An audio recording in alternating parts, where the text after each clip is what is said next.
Estamos haciendo un estudio bastante explicativo de la primera carta a los tesalonicenses. Hemos llegado a un punto en donde reconocemos que está tratando con una iglesia joven, una iglesia que no solamente era joven, sino que además era una iglesia que estaba buscando la madurez espiritual. Hasta este punto se han enfatizado un par de doctrinas a las cuales siempre que nos paramos al frente hacemos el énfasis para que cada uno de los creyentes de esta congregación entienda específicamente en qué tiene basada su fe. Porque algunas veces hay personas a las que se le preguntan de algunas iglesias, ¿y cuál es su convicción? ¿Cuáles son sus doctrinas? Y dice, doctrina. La gente se ve hasta cierto punto sorprendida porque no conoce una doctrina. Pero aquí tratamos que las doctrinas sean el énfasis principal para que nos mantengamos firmes en qué hemos creído. Una de las doctrinas que ha tratado Pablo a través de estos 3 capítulos es la doctrina de la salvación.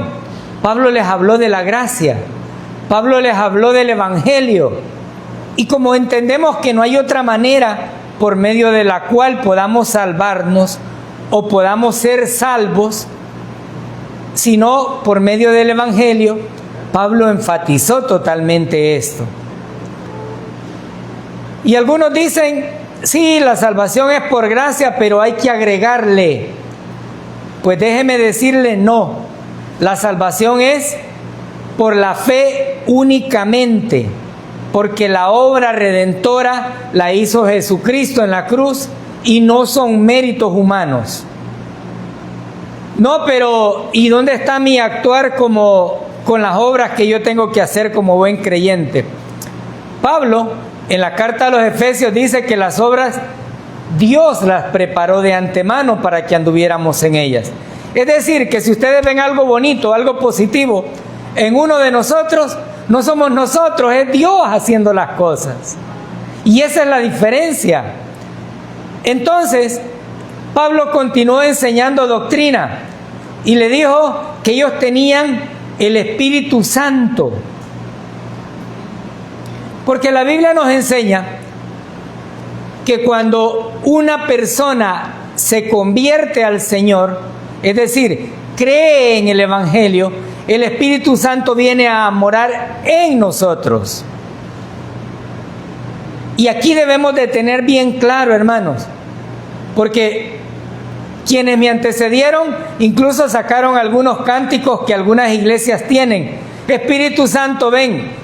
Hermano, yo no puedo pedirle al Espíritu Santo que venga porque la Biblia dice que está en mí.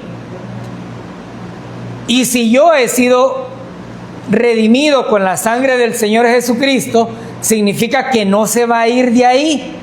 No puedo pedir, a menos que no lo tenga. ¿Estamos claros en eso? Si yo no lo tengo, porque no he creído en la obra redentora de Cristo, puedo pedir que venga. Pero ni aún con todos esos clamores no va a venir, porque yo no le voy a torcer el brazo a Dios para que Dios haga lo que yo quiero. Pero también les dijo, a través de los versículos de los capítulos anteriores, que ellos habían sido un ejemplo y que ponían a Dios, a Jesucristo como testigo. Y está tocando la doctrina de la Trinidad. Hay muchos teólogos que dicen la doctrina de la Trinidad no existe en la Biblia. Es cierto. No existe una doctrina de la Trinidad, pero sí habla de 3 en uno solo. Y aquí no podemos enllavarnos porque dice esa palabra no está. Sí, la palabra Trinidad no está. Pero entendemos que si son 3 personas, hablamos de tri en una sola. Dios Padre, Dios Hijo y Dios Espíritu Santo. Entonces estaba tratando esa doctrina. Y también trató el aspecto importante de la doctrina de la fe. La fe vista por dos acepciones. Una, como el conjunto de doctrinas que un ser humano debe de creer para poder ser salvo. Y otro, como aquella convicción o como aquella certeza de que cuando usted está cansado, llega a su casa y se tira a la cama y usted sabe que la cama no lo va a botar. Es una convicción, pero esa convicción no la tenemos en la cama, sino en quien sostiene todo. Y Pablo también está tratando el punto de la segunda venida. Porque alguien dirá, ¿y por qué Pablo enfatizó tanto la segunda venida? Muchos de nosotros hemos perdido familiares. Y digo hemos perdido porque ya no los tenemos físicamente. Pero muchos de nosotros tenemos la certeza plena y absoluta de que nuestros familiares están en la presencia del Señor porque son creyentes y siguen siéndolo. Y que un día los vamos a ver. ¿Y los vamos a identificar? Sí, los vamos a identificar. ¿O no creen que los van a identificar? Porque la Biblia da testimonio. Manda a estos para que mis hermanos no se pierdan. Uy, van a estar fregados estos allá. Los va a identificar. Entonces, la iglesia de Tesalónica, al igual que nosotros, había perdido algunos miembros. Y habían llegado falsos maestros diciéndole, no, si ustedes ya no van a ver a los que se murieron. Y ahí la preocupación de los creyentes de Tesalónica. Y Pablo enfatiza esto y otras doctrinas a las cuales nosotros debemos de tener mucha claridad.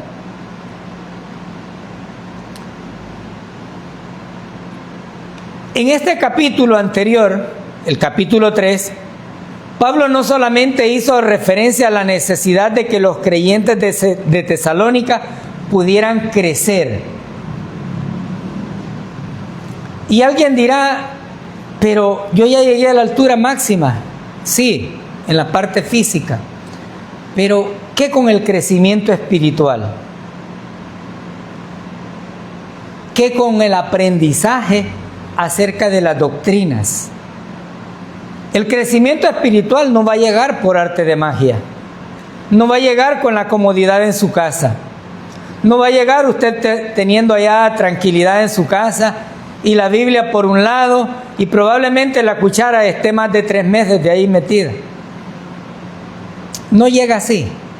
¿De qué manera podemos obtener un crecimiento espiritual?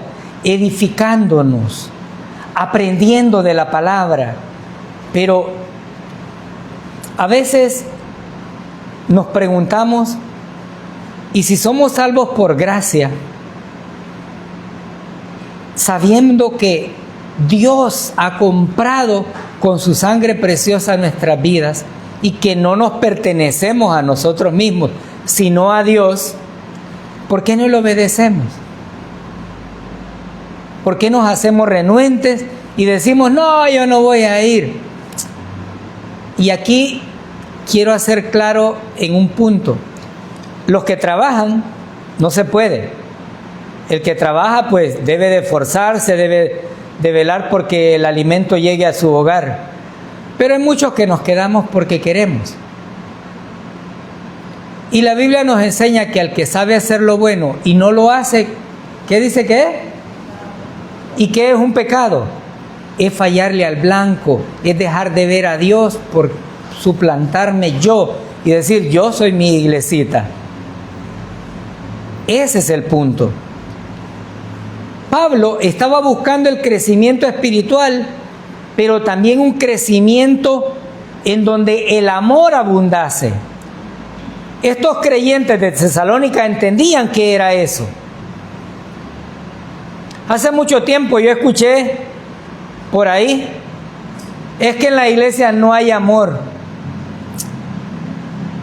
La iglesia no puede manifestar amor porque nosotros somos como el cuerpo espín. no nos adaptamos a los demás. Estamos llamados a sentir amor por nuestros hermanos. Estamos llamados a expresar amor, pero a veces también entiendo y digo, ¿a cuántos de nosotros, nuestros padres, así muy encarecidamente nos dijo, hijo, yo te amo? ¿O cuántos hijos a su padre le dijeron, papá, te amo? El machismo, la cultura en la cual nos hemos desarrollado, ha llevado a que muchas personas no lo hagan. Hay padres que dicen, ¿y cuándo te ha faltado algo? Pues eso demuestra que te amo, pero no se lo ha dicho. El amor es un sentimiento que si uno da, uno recibe. Pero eso sí, si yo no expreso amor, ¿cómo espero que los demás tengan amor por mí? El amor sí se ve, el amor sí se siente, probablemente no como usted quisiera, pero sí hay amor en la congregación. Uno, porque estamos preocupados por todas las almas que se puedan perder, y principalmente las que vienen a la congregación. Y es por eso que no dejamos de predicar el Evangelio. Dos, porque entendemos que hay dolores ajenos y nos compadecemos y oramos por esos hermanos porque sentimos que es parte de nuestro cuerpo llamado la iglesia. Amor porque de alguna u otra manera estamos pendientes de lo que le sucede a los demás. Ahora, pero si usted es de aquellos que, no, yo no voy a esa iglesia porque hay hipócrita. Sí, hermano, es correcto. Muchos de nosotros somos así. Yo escucho una alabanza que se llama Cristiano Hipócrita, que dice que la iglesia tiene viciosos, redimidos, sinvergüenzas y todo, pero todos lavados con la sangre del Señor Jesucristo. Y esa es la diferencia. Nosotros no somos santos. Y Pablo estaba buscando que creciéramos en amor. ¿Para qué? Porque cuando hay un crecimiento en amor, entonces hay un entendimiento de la palabra, y esto nos lleva no solamente a comportarnos como hermanos, sino a seguir nuestro camino como familia. ¿Y cuál será el propósito con el cual Pablo estableció que quería que la iglesia creciese? Vayamos a Efesios capítulo 4, versículo del 12 al 14. Efesios capítulo 4, versículo del 12 al 14.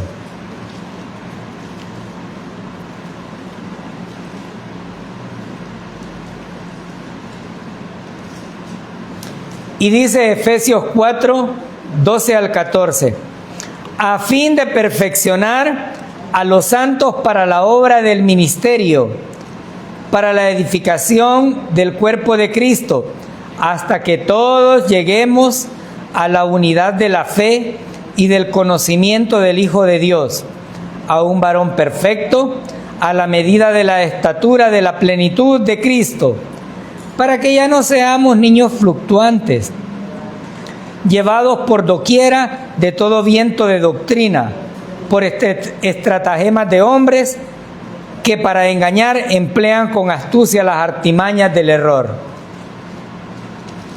Cuando Pablo habla sobre el crecimiento, está hablando que debemos de estar preparados para la edificación. En este contexto, la palabra perfeccionar nos dice que debemos de buscar siempre ir más allá de lo que ya somos. ¿Para qué? Para que la obra de nuestro ministerio sea de edificación. Cuando un creyente no ha crecido, su obra a veces la hace porque es una responsabilidad, es que me pusieron y ni modo. ¿Y qué voy a hacer? Pero cuando hay crecimiento en la iglesia, nuestro servicio va en agrado porque Dios es quien hizo la obra. Hay una gran diferencia. No importa si nos toca o no el servicio, pero buscamos servir a los demás. Pero esto llega por medio del crecimiento. ¿Hasta qué nivel debemos de crecer?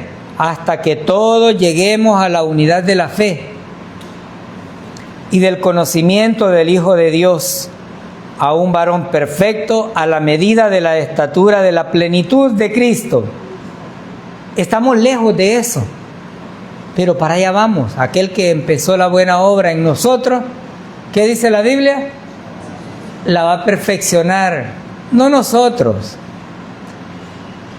Aquellos que todavía dicen que son perfectos y están en el púlpito, están engañando a la gente.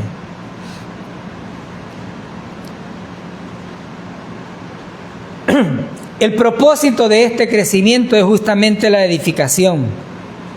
Pero aquí debemos de entender algo muy importante. Necesitamos continuar con la alimentación espiritual. Aquellos que creen que ya se lo saben todo y dicen, no hermano, yo ya leí 2 veces la Biblia y voy con la tercera. Pues esa alabanza que yo les cuento dice que nada te sirve saberte la Biblia si no la vives. Yo puedo haberla leído 4, 5, 6, 7, puede estar 10, 12, 15, 20 años en una congregación y no por eso soy creyente.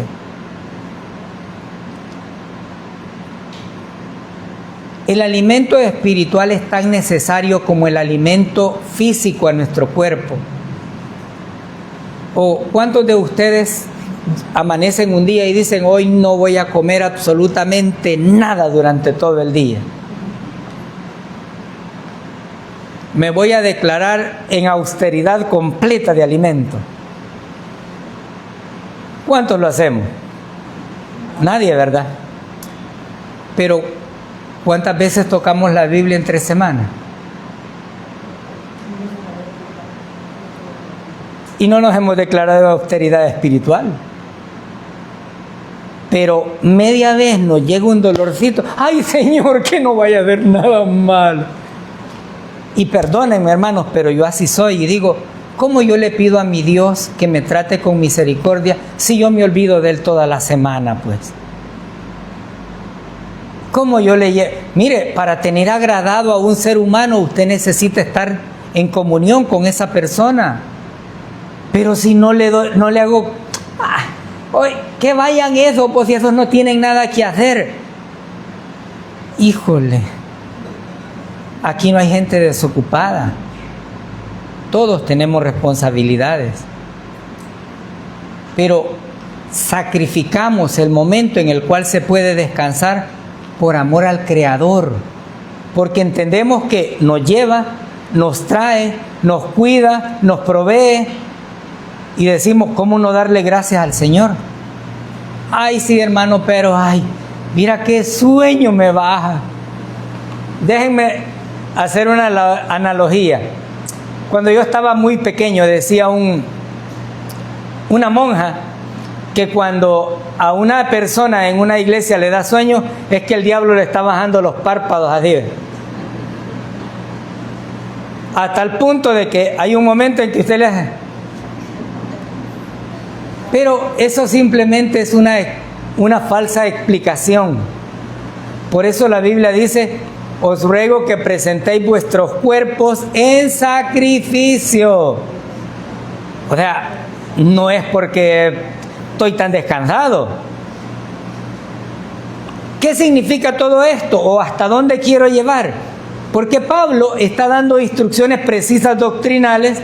Pero en el capítulo 4, que es el capítulo que vamos a tratar, Pablo no solamente adoctrinó, sino que ahora está diciendo cuál es tu comportamiento. Hoy que ya soy salvo, ¿y cómo me debo portar, pues? Entonces a eso nos lleva Pablo. Regresemos a Tesalonicenses, capítulo 4. Versículo 1 y 2. Y dice Tesalonicense, Por lo demás, es decir, por lo que ya les dije, porque espero que hayan crecido, porque espero que el amor haya florecido en ustedes. Por lo demás, hermanos, os rogamos y exhortamos en el Señor Jesús, que de la manera que aprendisteis de nosotros, como os conviene, conduciros y agradar a Dios. Así abundéis más y más, porque ya sabéis qué instrucciones os dimos por el Señor Jesús. Cuando Pablo está diciendo por lo demás, no está cerrando el capítulo. Está diciendo, ahora que ya son creyentes, vamos a recibir una instrucción precisa. Y es increíble cómo Pablo, teniendo semejante autoridad,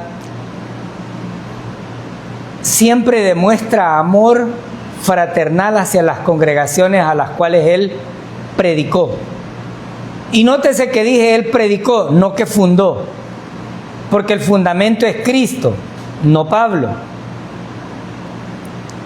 Tanto que les dice, hermanos, y en este lugar, aquí en el pueblo de Chapeltique, hay muchas iglesias. Algunas de ellas dicen que son salvas. A mí no me lo pregunten, el Señor lo sabe. Pero no nos tratan como hermanos a todos. Algunos dicen, yo dudo que esta mujer sea hermana, y anda unos aritos que parecen las argollas de los pericos. No son hermanas y no les tratan como hermanas. Algunos de nosotros cometemos el pecado enorme y grave de no andar con camisa manga larga todo el tiempo y nos ponemos camisas escotadas. No puede ser. Porque son exclusivos. Ellos creen que esta ropa vuelve santa a la persona. Pero Pablo había entendido que estos eran hermanos porque habían confiado en el Señor Jesucristo. Y si decimos que somos hermanos es porque nuestro Padre es el mismo, nuestro Señor Jesucristo. Pero Pablo hace rogativas, no impone.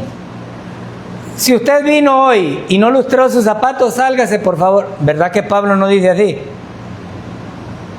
No dice de esa manera. Pablo no está descartando a nadie. Está haciendo rogativas. Está implorando a los hermanos a que tengan una conducta de acuerdo a lo que aprendieron. Pero hay algo que me llama la atención. Y dice, ¿cómo os conviene? O sea que debe de haber una conveniencia de acuerdo a nuestra posición en Cristo. Y aquí ya se dijo que no es por andar con la cabeza agachada, no es por la ropa, no es por esta corbata, no, esto es simplemente una vestimenta para aquellos que todavía consideran que si nos paramos al frente con camisas escotadas o camisas sport, estamos pecando. Por eso lo hacemos, pero no porque estemos convencidos que la ropa nos salve. Y estas rogativas que Pablo está haciendo no las hace en su nombre. ¿Qué dice Pablo? ¿En el nombre de quién? En el nombre del Señor Jesucristo.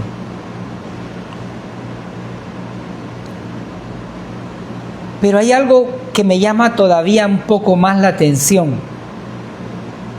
¿Tenía autoridad Pablo? Sí. La autenticidad de su apostolado. ¿Podía ejercerla? Sí. Pero Pablo reconocía que había una autoridad superior. Y por eso no dice en el nombre del apóstol Pablo, sino en el nombre de la autoridad superior que es sobre todo nombre. Cada exhortación bíblica, cada rogativa que se manifiesta en la congregación, tiene como propósito que cada uno de nosotros entremos en comunión. Pero no esperamos que ustedes nos adoren a nosotros, porque ese sería el peor de los errores, sino que esperamos que vean siempre a Cristo. Porque cada vez que nos vamos exhortados de donde estamos ahí, vamos confrontados con la palabra y retados cada día a ir siendo mejores. Porque entendemos que quien nos salvó es santo y exige que nosotros seamos santos. ¿Que nos vamos a equivocar? Sí. Nadie se va con la idea de que hoy ya me regañaron, hoy me voy a portar bien. No nos vamos con esa exhortación. Pero Pablo está haciendo una exhortación a esta iglesia, confiando que la iglesia va a obedecer, pero que no solamente va a obedecer, sino que además la iglesia va a tener un crecimiento a partir de su obediencia. Y por eso dice, en obediencia al Señor. Lo que nosotros hacemos no es para que el pastor nos vea bonito, no es para que el hermano diga, ve, estos hermanos andan chaineados. No, todas nuestras actitudes deben estar encaminadas a agradar a Dios. Amén, a Él.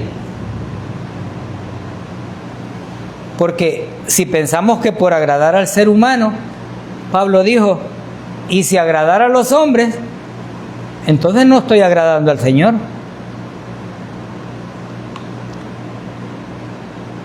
Es increíble cómo Pablo tiene la solvencia moral y el amparo de nuestro Señor Jesucristo cuando dice, de la manera que aprendiste de nosotros. Porque en los capítulos anteriores no solamente lo dice, sino que pone a Dios como testigo. Nosotros no podemos. Yo jamás les diría, anden como yo. Con vergüenza debemos aceptarlo, pero no lo haríamos.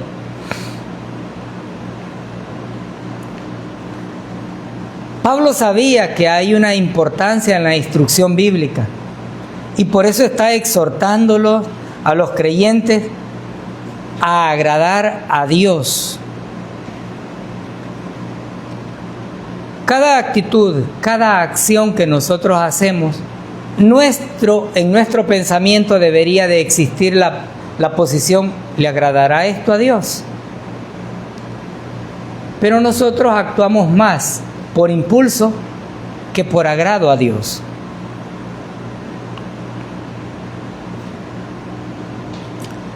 Cuando entendemos y hemos crecido, ya no va a ser necesario que el hermano esté diciendo, a ver, ¿cuál es el ministerio que van a tener hoy para empezar el año?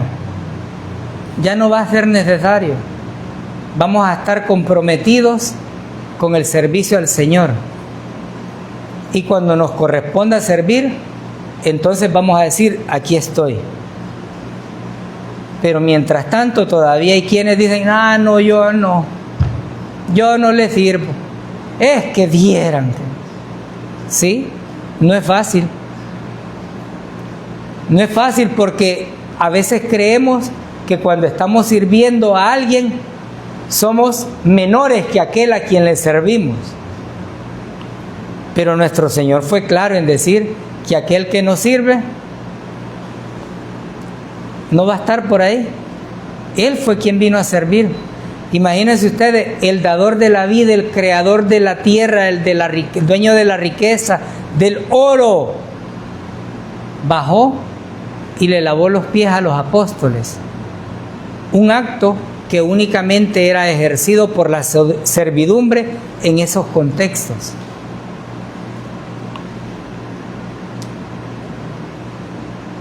¿De qué manera puedo agradar a Dios? Dicen algunos. ¿O cómo debo conducirme realmente? Vayamos y que sea la Biblia quien nos hable. Vayamos a Tito capítulo 2, versículo del 11 al 13.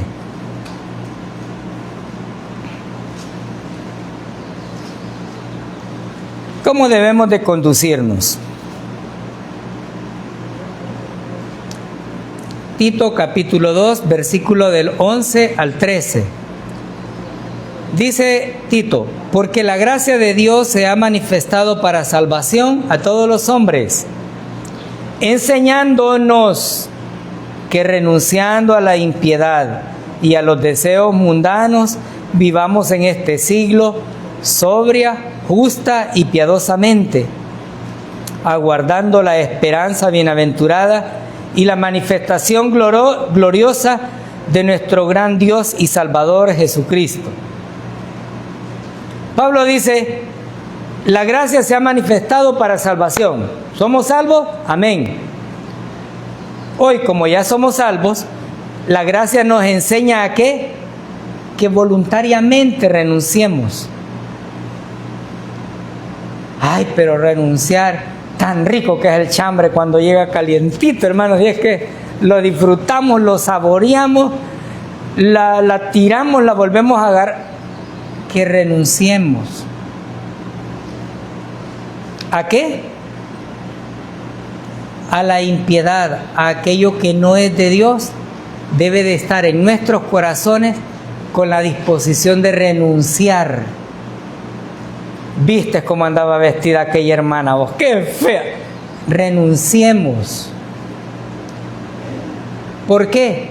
Porque si ustedes nos ven a nosotros, siempre van a encontrar defectos. Pero si por la ropa, por el vestir, por la forma de actuar fuera nuestra salvación, imagínese quién pudiera ser salvo. Nadie.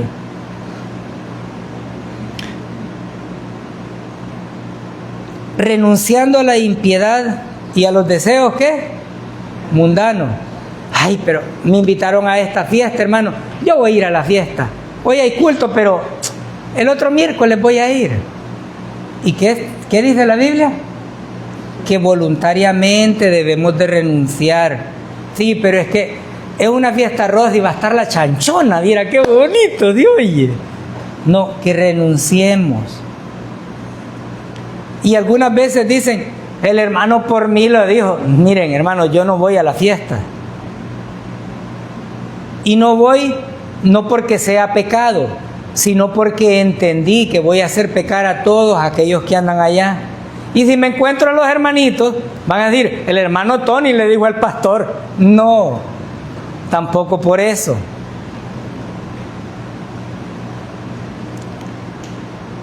Pablo no solamente está diciendo que hay que renunciar a la impiedad y a los deseos mundanos, sino que vivamos en este siglo sobria, así, tranquilamente, sin uso de licores, sino justa y piadosamente. No es fácil vivir de manera justa. No es fácil, absolutamente.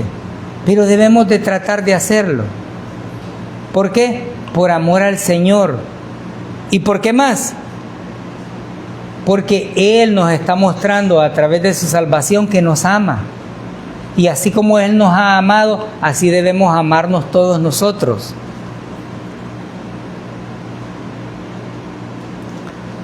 No hay duda que el propósito de Pablo para esta iglesia bastante nueva era que buscaran la manera de agradar siempre al Señor y que de esa manera pudieran crecer. Y Pablo utiliza en este versículo que crezcan más y más y más. Y aquí llega la pregunta que quienes vienen al culto de oración podrán haber visto y dice: ¿y por qué será que oramos por el crecimiento espiritual de la iglesia? Si ya varios hemos crecido. No, Pablo dice que hay más, más y más. Porque ahorita todavía nos enojamos porque el hermano no me dio la mano. Bien creído es hermano. Solo porque le tocaba predicar, no se levantó de la silla. ¿Creen ustedes? No. El crecimiento espiritual nos va a llevar a entender a las demás personas y sobre todo a cuidarnos de que no caigamos nosotros en lo mismo. ¿Puede un creyente crecer más y más todavía? Sí. ¿Cómo lo sabemos? Porque hemos visto personas pasar modelando en la iglesia y de pronto 1, 2, 3 años en la iglesia, en el 4.º año se han ido, como decía el hermano, como catequistas. ¿Entendieron el evangelio? No. Y esa es la preocupación. Pablo primero adoctrinó y luego está dando paso a paso cómo la iglesia debía de comportarse. Porque les dice, porque ya sabéis qué instrucciones os dimos por el Señor Jesús. Y en esta instrucción, Pablo no estaba haciendo alusión solamente a una instrucción cualquiera, sino a una orden, a una manera correcta de comportarnos. Todavía hay personas que dicen, híjole, ¿y cómo? ¿Y este es creyente? Sí, pero no se le echa de ver. Sí, definitivamente, muchas veces damos un mal testimonio, pero esa es parte de nuestra vida. Eso no significa que ya estemos derrotados, significa que estamos retados a ir en el paso a paso a perfeccionar nuestras vidas, confiando siempre que es el Señor Jesucristo quien va a hacer la obra, no nosotros. Pero eso no nos exime de que debemos de esforzarnos humanamente y dejarle lo divino al Señor. Yo debo de tomar una actitud. No puedo sentarme y decir, el Señor va a obrar y yo aquí voy a ser santo que ni me muevo. No, en ningún momento hemos dicho eso. Tampoco les estamos diciendo que si ven a otras personas de otra iglesia, si han confiado en el Señor Jesucristo, ellos, al igual que ustedes y yo, tenemos un mismo Padre y somos hermanos, aunque no nos parezca. Porque incluso en la familia hay hermanos a los cuales nosotros decimos, mejor se hubiera ido para otro lado. Porque no todos somos perfectos, miren, ni los dedos de la mano. Y a veces no nos explicamos y decimos, ¿y por qué este salió tan diferente a mí? Dios no nos mandó a ver nuestras diferencias, sino a amarnos. Versículo del 3 al 6 de Tesalonicenses. Pues la voluntad de Dios es vuestra santificación, que os apartéis de fornicación, que cada uno de vosotros sepa tener su propia esposa en santidad y honor, no en pasión de concupiscencia, como los gentiles que no conocen a Dios. Que ninguno agravie ni engañe en nada a su hermano. ¡Wow! Ay, hermano, y hoy que ya soy creyente, ¿cuál será la voluntad de Dios? ¿Qué dice Dios? ¿Qué es su voluntad?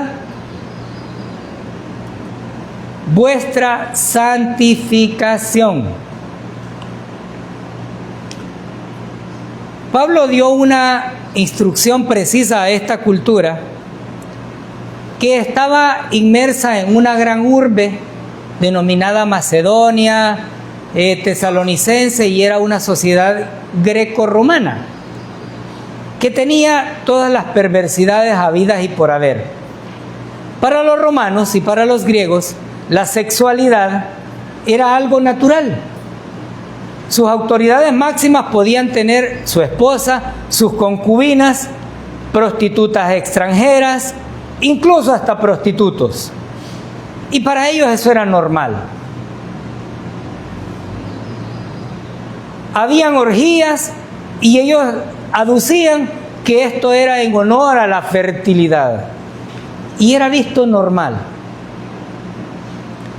Pero Pablo está generando una instrucción sabiendo que estaban en medio de unas circunstancias como esas. Y le dice, la voluntad de Dios es vuestra santificación. Pero, ¿qué significa la palabra santificación? Y al igual que en la fe, hay dos acepciones. Una, que significa apartado para Dios, que es la santificación posicional, la cual el Señor Jesucristo me dio cuando yo confié en su obra redentora. Pero hay una santificación práctica, que es el actuar que yo voy tomando cada día a través de las diferentes actitudes en mi trabajo, en la calle, en el campo, en todos los lugares donde yo me sitúo. La posicional, a mí me dieron esa posición. ¿Merezco ser hijo de Dios? No, pero Dios me da la potestad. Pero en mi caminar voy equivocándome. Pero la fidelidad de Dios es tan grande que dijo en 1 de Juan 1:9 que si confesamos nuestros pecados, Él es fiel y justo para perdonarnos y limpiarnos de toda maldad. Amén.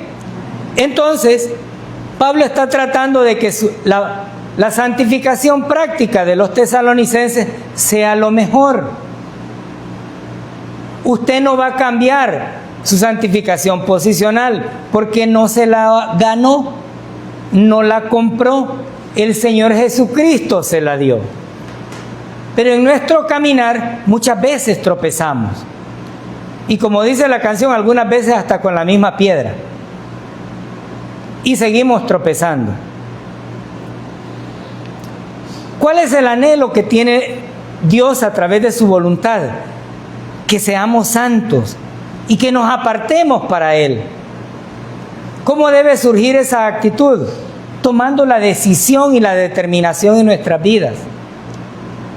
No, yo le pido a Dios que me lleve solo por el camino del bien. Pero ya viste cómo andes. No, usted no está haciendo nada. Usted hace así como dice el dicho popular, a Dios rogando y con el mazo dando. Al primero le da el porrazo y luego le pide a Dios que le quite eso. No. Si cada uno de nosotros pudiera entender la santificación posicional y la santificación práctica y fuésemos obedientes al Señor, yo creo que nuestra vida fuera más victoriosa. No nos equivocáramos tanto, no tuviéramos que sufrir las consecuencias negativas de nuestros propios actos, porque siempre vamos a sufrir esas consecuencias. Pablo estaba dando una instrucción que no vino de él, sino que vino de Dios, porque esa es la voluntad que Dios tiene. Y por eso dice, pues la voluntad de Dios es vuestra santificación. Y continúa, que os apartéis de fornicación. ¡Wow! La fornicación en este siglo XXI se ha visto como algo tan natural y la cultura machista todavía le sigue amparando porque habla bien del hombre que tiene 3, 4 mujeres, pero no de la mujer porque tiene 2 o 3, 4 esposos. Sin embargo, la palabra de Dios nos dice que nos apartemos. Y cuando habla de fornicación, está hablando de una palabra que en términos generales, en el griego significa porneia, que engloba no solamente la relación entre un esposo y otra persona particular, sino el ver aquellas cosas pornográficas. Las redes sociales en este tiempo son preocupantes. Hay una aplicación denominada TikTok que seduce de una manera a la pornografía increíblemente. Implementa retos absurdos para que las señoritas o los jóvenes hagan algo que va relacionado con la sexualidad. Las series televisivas invitan a que no es problema que los niños, los jovencitos puedan tener relaciones entre ellos. Las sociedades modernas se han visto y reparten preservativos a los jóvenes en las escuelas. ¿Cuál será el propósito? Ver que es normal. Pero, ¿qué dice Dios de esto? ¿Qué nos está diciendo? Que nos apartemos de la fornicación, que nos alejemos de ella. Porque el ser humano, por naturaleza, tiende a ser curioso. Pero si nosotros hemos entendido qué es apartarnos, no nos vamos a poner a ver todo lo que sucede alrededor y sobre todo ver que nuestros hijos también puedan tener una norma principal de eso. Yo soy docente en aula en el centro escolar, soy maestro como profesión y yo tomo la curiosidad de ver qué es lo que ven mis alumnos, no solamente dentro de la escuela, sino fuera.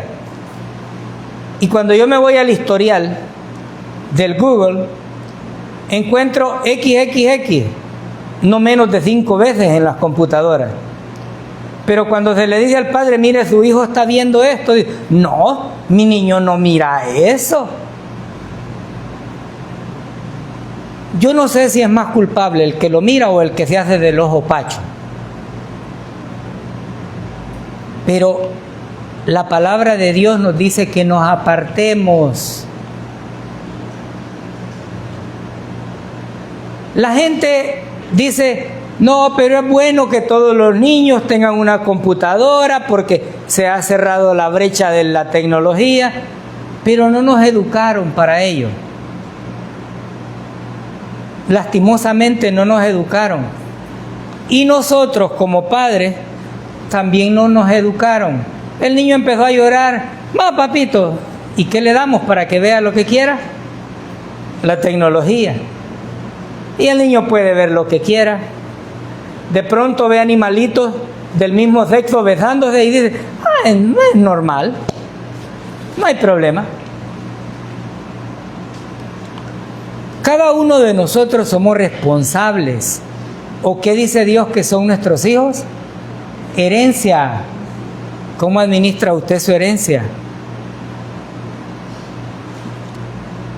¿Cuál es el propósito alrededor de apartarnos de la fornicación?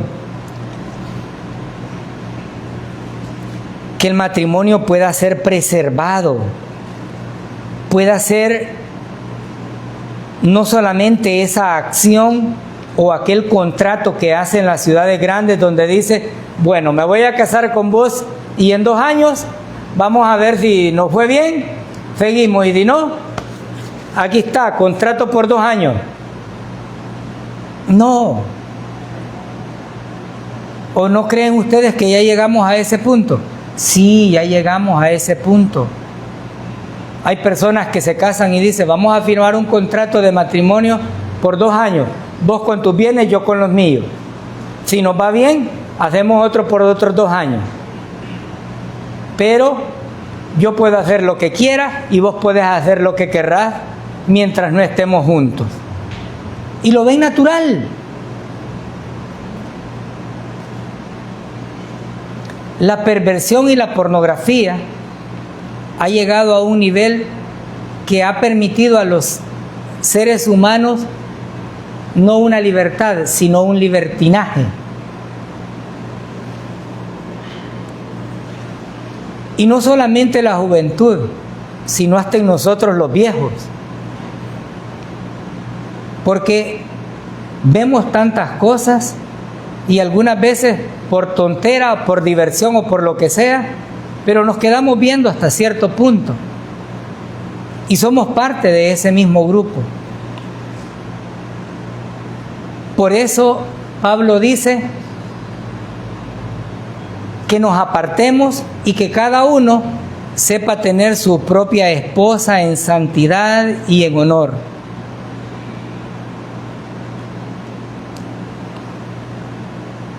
El apartarnos para nuestros propios hogares es un elemento esencial en la vida. Yo recuerdo un amigo, una persona muy mayor, que yo llevaba una vida bien desenfrenada y una vez me dijo: ¿qué tiene tu mujer que no tenga, o qué tiene la de afuera que no tenga la que tenés en casa? Y por un momento me quedé pensando y dije: es cierto. Sí, es cierto. Y no crean que el que está parado aquí fue un santo, por el contrario. Eso no me hace sentirme orgulloso, definitivamente. Pero ahora que leía la palabra dije: no agravies más a tu hermano, porque no había acepción. Cuando yo entiendo que el Señor me salva por gracia y que yo debo de tener un cambio de actitud, debo de empezar a mostrar esas actitudes. Y cuando yo empiezo a mostrar esas actitudes, me voy a quedar en ese camino. Porque como dice mi hermano Obed, si no hay una conversión, si no hay un cambio de actitud, entonces no he hecho nada. No he hecho nada. Eso es bien práctico. Pablo no solamente está diciendo que debemos de tener con honor a nuestras esposas, sino que también está reconociendo el valor que la mujer tenía en una sociedad convulsionada. Porque en ese tiempo la mujer era visto como el objeto sexual para satisfacer las necesidades nada más. Leía un poco acerca de la cultura greco-romana y decía, habían hasta niveles de prostitución, para que ustedes tengan una idea. Habían prostitutas que eran exclusivas, unas que eran intermedias y otras que habían para la voz populi. Es decir, si nosotros vemos nuestro medio, sigue siendo igual. ¿Cómo no haber dado gracias a Dios de haber puesto estas palabras en Pablo? Porque aunque no estamos en el tiempo en que Pablo lo escribió, todavía tiene esa vigencia. Y aquí hay una razón más por la cual debemos de tomar en cuenta esto. Vayamos a 1 Corintios capítulo 6, 18.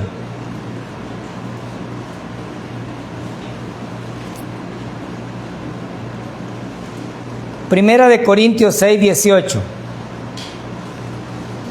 Dice 1 Corintios: huid de la fornicación. Cualquier otro pecado que el hombre cometa está fuera del cuerpo, mas el que fornica contra su propio cuerpo peca. Ay, hermano, es que yo no sabía que esa niña estaba enferma. ¿Y quién te mandó a meterte con esa niña? ¿No han oído eso ustedes? Miren, los que viajamos en bus, seguido se suben personas solicitando colaboración para poder comprar los elementos que lo llevan a ponerse las terapias para el SIDA. Y dicen, si yo hubiera entendido eso, y se arrepienten. Cualquier otro pecado que el ser humano cometa está fuera del cuerpo, pero la fornicación, el daño es para mí. No es fácil. El dicho popular dice, en el arca abierta hasta el ser más justo peca, pero decir no es el reto principal hacia el cual Pablo nos lleva. Y en nuestra fuerza no lo vamos a hacer, pero en la fuerza del Señor Jesucristo sí.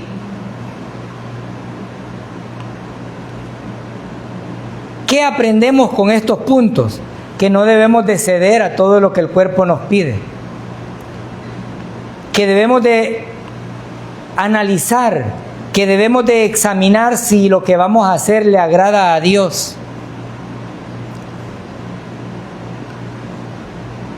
Porque no todo lo que hay a nuestro alrededor es bueno. Pablo nos dice que huyamos, porque aquí también hace una diferencia. Aquellos que no conocen a Dios actúan de esta y esta manera, pero aquellos que tienen las herramientas, que tienen las instrucciones, que tienen el Espíritu Santo morando ahí, que es Dios, ¿no les parece que tenemos suficientes elementos para cambiar nuestras actitudes? Eso es lo que Pablo está diciendo. Porque si no lo hacemos, no le está desobedeciendo al pastor ni a la iglesia, sino a Dios. ¿Cuántas personas hay pagando las consecuencias de su vida? Muchas. Por eso digo, Pablo está haciendo una exhortación bastante importante a esta iglesia porque estaba en ese mundo, porque estaba inmersa en esa normalidad y porque entendía que si son santos debían de serlo de manera práctica, que su caminar fuera totalmente digno y que conviniera para ellos y que agradara a Dios ante todo.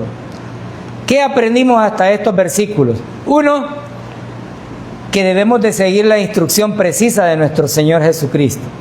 Aquí no les mandamos a resistir, no les mandamos a pelear, les mandamos a huir, dice Pablo. Huye, apártate de la fornicación. ¿Qué más aprendemos? Que únicamente la gracia de nuestro Señor Jesucristo es la que nos sostiene. No somos nosotros, no son nuestros méritos. Y por eso nosotros no nos cansamos de decirle a la iglesia que está detrás del internet, es la gracia del Señor Jesucristo la que les puede salvar, no nosotros. ¿Qué debe de hacer? Pues creer que la muerte sustitutiva de nuestro Señor Jesucristo en la cruz pagó todos los pecados. No dejó ni siquiera uno, pagó todos los pecados. Y como Él los pagó con su sangre preciosa, Él nos da la potestad, es decir, la autoridad a nosotros de que podamos llamarnos hijos de Él. Y todo aquel que cree en la obra redentora de nuestro Señor Jesucristo es salvo. Y no solamente eso, sino que el cielo está de fiesta porque hay un pecador arrepentido más. Y ahora el nombre de aquel que creyó está escrito en el libro de la vida y no verá la condenación. Por lo tanto, nuestro Señor ha hablado y que sea Él quien nos ayude a llevar una vida de acuerdo a su voluntad y por medio de su fortaleza y no la nuestra. Oremos. Eterno y glorioso Padre Celestial, queremos